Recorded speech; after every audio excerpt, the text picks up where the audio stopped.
ভাতের পাশে দিয়ে দিয়েছি লেবু, লঙ্কা, পেঁয়াজ। দিয়ে দিচ্ছি দুটো বোঁটাসহ বেগুন ভাজা, ছোলা আর নারকেল দিয়ে চাল কুমড়োর তরকারি, পেঁয়াজ দিয়ে ছোঁকা এক বাটি মুসুরের ডাল, নারকেল আর সর্ষে বাটা দিয়ে চিংড়ি মাছ ভাপা, ফুলুরি বা বেসনের বড়া দিয়ে তেঁতুল দিয়ে টক। এই দিয়ে আজকে ভাতের থালিটা সাজিয়েছি। নমস্কার, আমি শ্রীপর্ণা। অমৃতকুম্ভ চ্যানেলে আপনাদের সবাইকে স্বাগত জানিয়ে আজকের রেসিপি শুরু করছি। চাল কুমড়োর তরকারি, বেসনের বড়ার টক আর চিংড়ি ভাপা এগুলো আপনারা আলাদা করে চ্যানেলে পেয়ে যাবেন। এছাড়া ভিডিওর শেষে ডেসক্রিপশান বক্সে লিঙ্ক দেওয়া থাকবে, ওখান থেকে আপনারা পেয়ে যাবেন। সবার প্রথমে চাল কুমড়ো তরকারিটা বানানো দেখাবো, আর একই সাথে ডালটাও। চাল কুমড়ো ধুয়ে ছাল ছাড়িয়ে এরকম সরু সরু করে কেটে নিয়েছি। আপনারা এটা গ্রেটারে গ্রেট করে নিতেও পারেন।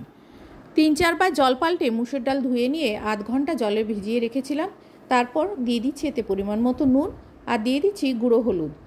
নুন হলুদটা মিশিয়ে নিয়ে গ্যাসে বসিয়ে দিচ্ছি সেদ্ধ করার জন্য। আরও একটু এতে জল দিয়ে দিচ্ছি। ডালটা একদিকে সেদ্ধ বসিয়ে অন্যদিকে তরকারিটা বানিয়ে নিচ্ছি। চাল কুমড়োর তরকারি বানানোর জন্য গ্যাসে কড়াই বসিয়েছি, তাতে দিয়ে দিচ্ছি 2 চামচ সর্ষের তেল। তেলটা গরম হলে দিয়ে দিচ্ছি একটা তেজপাতা আর একটা শুকনো লঙ্কা। শুকনো লঙ্কা আর তেজপাতাটা তেলের মধ্যে নাড়াচাড়া করে ভেজে নিয়ে দিয়ে দিচ্ছি 1/2 চামচ কালো সর্ষে, দিয়ে দিচ্ছি 1/2 চামচ মৌরি। ফোড়নটা ভাজা হয়ে গেলে কেটে রাখা চাল কুমড়োগুলো দিয়ে দিলাম। সমস্ত চাল কুমড়োগুলো দিয়ে তেলের মধ্যে ভালো করে নাড়াচাড়া করে মিশিয়ে নিয়ে দিয়ে দিলাম পরিমাণ মতো নুন, দিয়ে দিচ্ছি পরিমাণ মতো গুঁড়ো হলুদ। নুন হলুদটা চাল কুমড়োর সাথে ভালো করে মিশিয়ে নিয়ে ঢাকা দিয়ে রান্না হতে দিয়ে অপর দিকে দেখাচ্ছি ডালের ফেনাগুলো উঠে গেছে, এই ফেনাগুলো ফেলে দিচ্ছি। ডাল সেদ্ধ বসানোর আগে আপনারা নুন হলুদ দিতে পারেন, অথবা ডালে যখন ওই সাদা ফেনাটা উঠে যায় সেই ফেনা ফেলে দেওয়ার পরেও নুন হলুদ দিতে পারেন। এবারে ডালটাকে পুরোপুরি সেদ্ধ হতে দিয়ে চাল কুমড়োর দিকটা দেখাচ্ছি। নুন হলুদ দেওয়ার ফলে চাল কুমড়ো থেকে জল বের হওয়া শুরু হয়ে গেছে। এবারে দিয়ে দিচ্ছি এর মধ্যে 1 মুঠো ভেজানো কাঁচা ছোলা। ছোলাটা চাল কুমড়োর সাথে ভালো করে মিশিয়ে নিয়ে ঢাকা দিয়ে পুরোপুরি সেদ্ধ হতে দিচ্ছি। একদিকে ডাল আর একদিকে তরকারি পুরোপুরি সেদ্ধ হতে দিয়েছি। এদিকে ডালটাও সেদ্ধ হয়ে গেছে আর অপরদিকে চাল কুমড়োটাও সেদ্ধ হয়ে গেছে। মাঝে মধ্যে চাল কুমড়োর ঢাকা খুলে 2-1 বার নাড়াচাড়া করে দিয়েছি। এবারে দিয়ে দিচ্ছি চাল কুমড়োর মধ্যে 3 চামচ নারকেল কোড়া, দিয়ে দিচ্ছি এর মধ্যে 1.5 চামচ চিনি। মিষ্টিটা অবশ্যই দেবেন, কেননা চাল কুমড়ো একটু জল জল হয়, আর তাছাড়া নারকেল দিলে তরকারিতে একটু মিষ্টি দিলে ভালো লাগে। এবারে নারকেল আর চিনি খুব ভালো করে মিশিয়ে নিয়ে ঢাকা দিয়ে মিনিট খানেক রান্না হতে দেবো। চিনি আর নারকেলটা ভালো করে চাল কুমড়োর সাথে মিশে গেলে, তরকারিটা মাখো মাখো হয়ে গেলে গ্যাসটা বন্ধ করে তরকারিটা এবারে বাটিতে নামিয়ে নিচ্ছি। এই সময় চাল কুমড়োতে একটা কাঁচা লঙ্কা দিয়ে দিতে পারেন, অথবা পরিবেশন করার সময় কাঁচা লঙ্কা দিয়ে পরিবেশন করতে পারেন। তরকারিটা নামিয়ে রেখে চলে যাচ্ছে এবারে ডাল ছকতে। গ্যাসে কড়াই বসিয়ে 1 চামচ সর্ষের তেল দিয়ে তেলটা গরম করতে দিয়েছি। তেলটা গরম হয়ে গেলে দিয়ে দিচ্ছি এর মধ্যে 5 ফোড়ন, একটা শুকনো লঙ্কা আর একটা তেজপাতা এর মধ্যে দিয়ে নাড়াচাড়া করে ভেজে নিচ্ছি। ফোড়নটা ভাজা হয়ে গেলে দিয়ে দিচ্ছি এর মধ্যে একটা কুচনো কাঁচা পেঁয়াজ। নাড়াচাড়া করে পেঁয়াজটা হালকা বাদামি বর্ণের করে ভেজে নেব। পেঁয়াজ ভাজা হয়ে গেলে দিয়ে দিচ্ছি এর মধ্যে সেদ্ধ করে রাখা ডালটা একটু আমি ডালঘাটার কাঁটা দিয়ে স্ম্যাশ করে নিয়েছি, সেটা আর আপনাদের দেখালাম। খুন্তি দিয়ে ভালো করে নাড়াচাড়া করে মিশিয়ে নিলাম। ডালের ঘনত্ব আমি এরকমই রাখবো, তাই আর জল দিলাম না। নুনটা চেক করে দিয়ে দিচ্ছি এর মধ্যে পরিমাণ মতো নুন, আর দিয়ে দিচ্ছি সামান্য পরিমাণ গুঁড়ো হলুদ। নুন হলুদটা মিশিয়ে নিয়ে ভালো করে ফুটতে দেব। 2 থেকে 3 মিনিট ডালটা ভালো করে ফুটিয়ে নিয়ে নামিয়ে রেখে দিচ্ছি। আর চলে যাচ্ছি এবারে পরবর্তী রান্নায়। সর্ষে আর নারকেল দিয়ে চিংড়ি মাছের ভাপা। খুব কম তেলে রান্না করেছি, রান্নাটা শুরু করছি।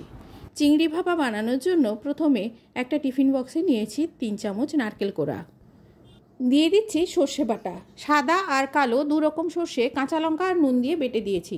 আপনারা চাইলে এর সাথে পোস্ত বাটা দিতে পারেন, আমি শুধু সর্ষে বাটা দিয়েই করছি। দিয়ে দিচ্ছি এর মধ্যে চিংড়ি মাছগুলো ভালো করে বেছে নিয়েছি, তারপরে চিংড়ি মাছ কিছু দিয়ে দিচ্ছি। আপনারা নিজেদের পরিবারের সদস্য সংখ্যা অনুযায়ী উপকরণগুলোর পরিমাণ বাড়িয়ে বা কমিয়ে নেবেন। চিংড়ি মাছগুলো দিয়ে দেওয়ার পর দিয়ে দিচ্ছি 4টে চেরা কাঁচা লঙ্কা। পরিমাণ মতো নুন দিয়ে দিলাম। সর্ষে নুন দিয়ে বাটা আছে, তাই নুনটা বুঝে শুনে দিতে হবে। গুঁড়ো হলুদ পরিমাণ মতো দিয়ে দিলাম। দিয়ে দিচ্ছি সর্ষের তেল। আমি এখানে কিন্তু খুব কম পরিমাণ সর্ষের তেল ব্যবহার করেছি। তেলটা আপনারা নিজেদের পছন্দ মতো দিতে পারেন।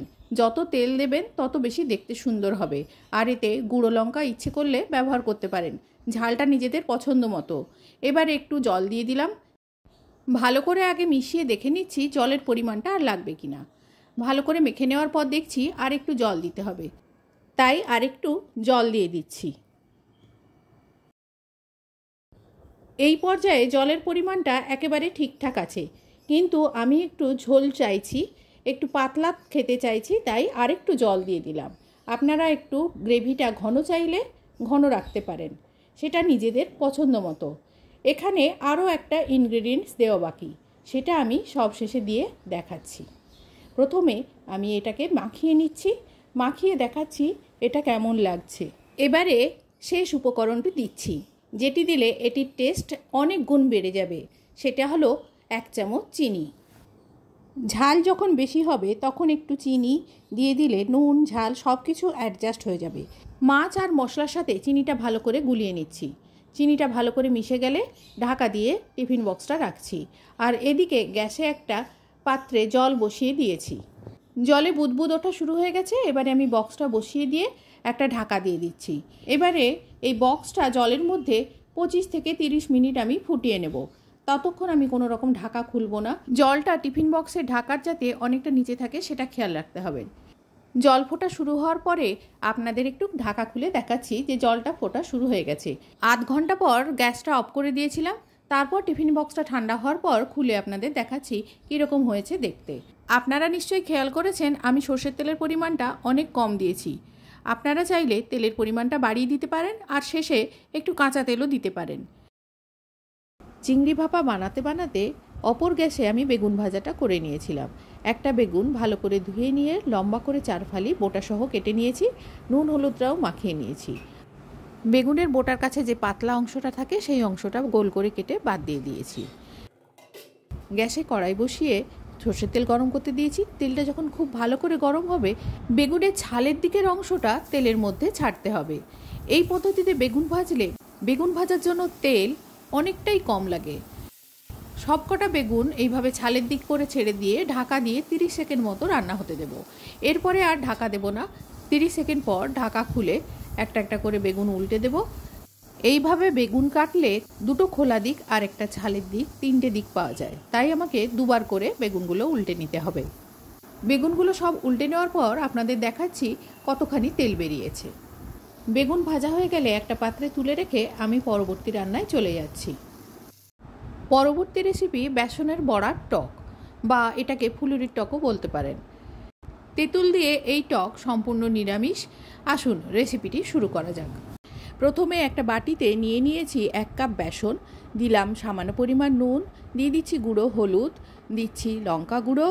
ঝালের পরিমাণটা যে যার নিজেদের পছন্দ মতো দেবেন। 2 হাতে তালুর মধ্যে 1 চামচ জোয়ান নিয়ে ভালো করে ডলে এর মধ্যে দিয়ে দিলাম। দিয়ে দিচ্ছি 1/2 চামচ কালো জিরে, দিয়ে দিচ্ছি গোটা জিরে 1/2 চামচ।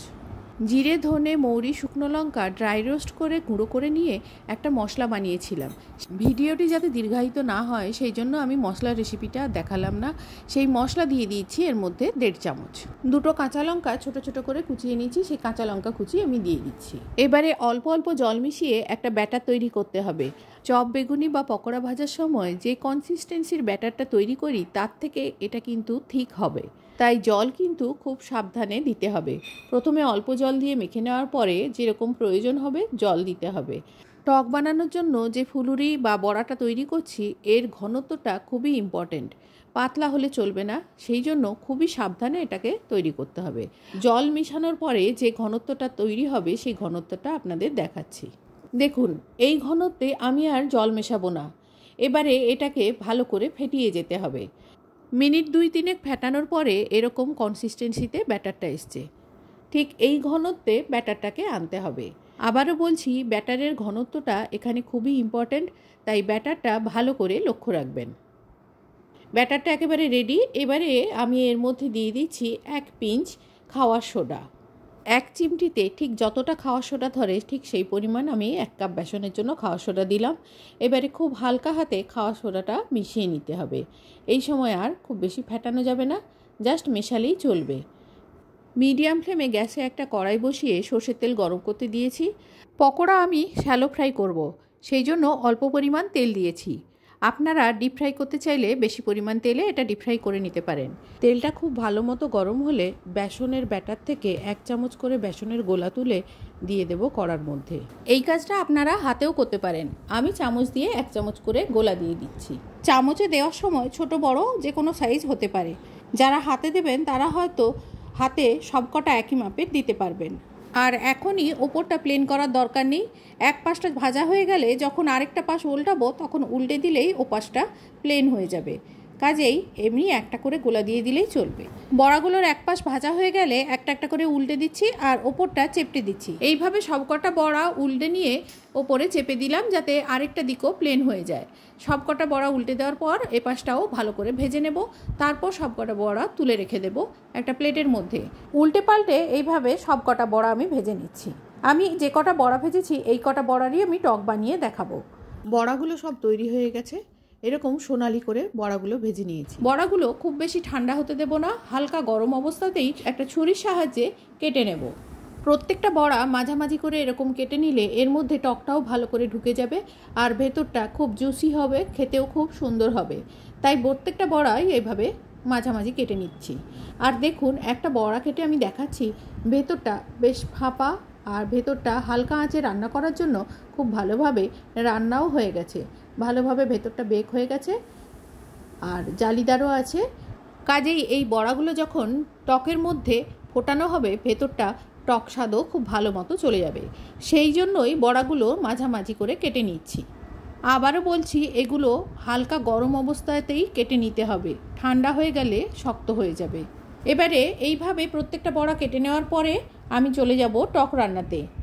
টক রান্নার জন্য বের করে নিচ্ছি তেঁতুল। তেঁতুলে প্রথমে একটু জল দিয়ে ধুয়ে নিয়ে আবার জল দিয়ে ভিজিয়ে রাখবো। মিনিট 10 পরে তেঁতুলটা ভিজে গেলে সেই জলটা থেকে কাত বের করে নিয়ে ছেঁকে নেব জলটা। তেঁতুলগোলা জলটা রেডি করে রেখে চলে যাচ্ছি টক রান্নায়। প্রথমে গ্যাসে একটা কড়াই বসিয়ে দিয়ে দিয়েছি তাতে খুব সামান্য পরিমাণ সর্ষের তেল। তেলটা গরম হলে একটা শুকনো লঙ্কা দিয়ে দিলাম। দিয়ে দিচ্ছি এর মধ্যে 1/2 চামচ কালো সর্ষে আর দিচ্ছি 1/2 চামচের একটু বেশি মৌরি। সর্ষে, মৌরি, শুকনো লঙ্কাটা হালকা নেড়েচেড়ে ভেজে নেওয়ার পরে তেঁতুলগোলা জলটা যেটা রেডি করে রেখেছিলাম সেই জলটা এর মধ্যে দিয়ে দিচ্ছি। এই টকে জলের পরিমাণ একটু বেশি দিতে হবে, কেননা এই বড়াগুলো জল প্রচুর পরিমাণে টেনে নেয়। টক রান্না হয়ে যাওয়ার পর যখন রান্না ঠান্ডা হয়ে যাবে তখন দেখবেন জলটা অনেক পরিমাণ কমে গেছে। এবারে এর মধ্যে দিয়ে দিচ্ছি 1/2 চামচ নুন আর 1/2 চামচ গুঁড়ো হলুদ। একেবারেই দিয়ে দিচ্ছি 2 চামচ পরিমাণ চিনি। আপনারা টকের পরিমাণ অনুযায়ী চিনির পরিমাণ ব্যবহার করতে পারেন। খুব বেশি টক লাগলে চিনির পরিমাণটা বাড়িয়ে দেবেন। আর চিনির বদলে গুড় ব্যবহার করতে চাইলেন গুড় ব্যবহার করতে পারেন। এবারে নুন, হলুদ, চিনি সব কিছু একসাথে মিশিয়ে নিয়ে জলটাকে ফুটতে দেব। জলটা ফুটে উঠলে দিয়ে দেব এর মধ্যে ভেজে রাখা বড়াগুলো। বেসনের এই বড়া বা পকোড়া বা ফুলুরি এগুলো শুধুও খাওয়া যায়। টক না রান্না করে যদি ভাজা খেতে চান সেটাও খেতে পারেন। এবারে সমস্ত বড়াগুলো দেওয়া হয়ে গেছে। ভালো করে 2 থেকে 3 মিনিট জলটাকে ফুটিয়ে নেব।